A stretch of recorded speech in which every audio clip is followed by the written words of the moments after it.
ಬೆಳಗಾವಿ ತಾಲೂಕಿನ ಸ್ವಾತಿ ಸನದಿ ಎಂಬ ವಿವಾಹಿತ ಮಹಿಳೆ ಮದುವೆಯಾದ 1.5 ವರ್ಷದಲ್ಲೇ ಬೆಂಗಳೂರಿನಲ್ಲಿ ಗಂಡನ ಮನೆಯಲ್ಲೇ ಅತ್ತೆ ಮಾವ ಗಂಡ ಕಾಟದಿಂದ ಸಾವನ್ನಪ್ಪಿದ್ದು, ಅವಳ ಆತ್ಮಹತ್ಯೆ ಮಾಡಿಕೊಂಡಿಲ್ಲ, ಅವಳ ಕೊಲೆಯಾಗಿದ್ದು ಪೊಲೀಸರು ತಕ್ಷಣ ತನಿಖೆ ಮಾಡುವಂತೆ ಬಿಜೆಪಿ ನಾಯಕಿ ಸೋನಾಲಿ ಸರ್ನೋಬತ್ ಅವರು ಬೆಳಗಾವಿ ಪೊಲೀಸ್ ಆಯುಕ್ತರಿಗೆ ಮನವಿ ಅರ್ಪಿಸಿದ್ದಾರೆ. ಹೆಸರು ಸ್ವಾತಿ ಸನದಿ ಅಂತ. ಇದು ಅರೇಂಜ್ ಮ್ಯಾರೇಜ್ ಇತ್ತು. 3 ವರ್ಷ ಆಗಿದೆ ಮದುವೆಯಾಗಿ. 2020 1.5 ವರ್ಷ ಆಗಿದೆ. ಆಗಿದ ಮೇಲೆ ಅವಳ ಮದರ್ ಇನ್ ಲಾ ಇರಲಿ ಅಥವಾ ಸಿಸ್ಟರ್ ಇನ್ ಲಾ ಇರಲಿ ಮತ್ತು ಗಂಡ ಇರಲಿ, ಅವರು ಎಲ್ಲರೂ ಅಕ್ಕಿಗೆ ಬಹಳ ತೊಂದರೆ ಕೊಟ್ಟಿದ್ದಾರೆ. ಇದು ಒಂದು ಡೌರಿ ಸಂಬಂಧಿ ಇರಬಹುದು ಅಥವಾ ಅಕ್ಕಿದ ಅಪಿಯರೆನ್ಸ್ ಇರಲಿ, ಎಜುಕೇಶನ್ ಇರಲಿ, ಅದ್ರ ಮೇಲೆ ಬಹಳ ತೊಂದರೆ ಕೊಟ್ಟಿದ್ದಾರೆ. ಆಮೇಲೆ ಆ ಹುಡುಗಿಯ ಡೆತ್ ಆಗಿದೆ 12th ಜುಲೈಗೆ ಡೆತ್ ಆಗಿದೆ. ಅದು ಫಾಶಿ ಹಾಕಿದ್ದಾರೆ ಅಂತ ಹೇಳ್ತಾರೆ. ಫಾಶಿ ಹಾಕಿದ್ದಾರೆ.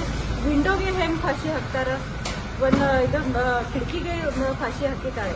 ಅದು ಫಾಶಿ ಹಾಕಿದ ಮೇಲೆ ನಮಗೆ ಒಂದು ಕ್ವಶನ್ ಇದೆ, ಅಂದ್ರೆ ಇದು ಕೊಲೆ ಇದೆ, 100% ಕೊಲೆ ಇದೆ. ಅದು ಸೂಸೈಡ್ ಅಂತ ಹಾಕಿದ್ದಾರೆ. ಮತ್ತೆ ಇವರು ಎಲ್ಲರೂ FIR ಕೊಡಕ್ ಹೋಗಿದ್ಮೇಲೆ FIR ತಗೊಂಡಿಲ್ಲ. ಅದು ಪೊಲೀಸರ ಮಿಸ್ಟೇಕ್ ಇದೆ ಅಥವಾ ಯಾರದ ಮಿಸ್ಟೇಕ್ ಇದೆ?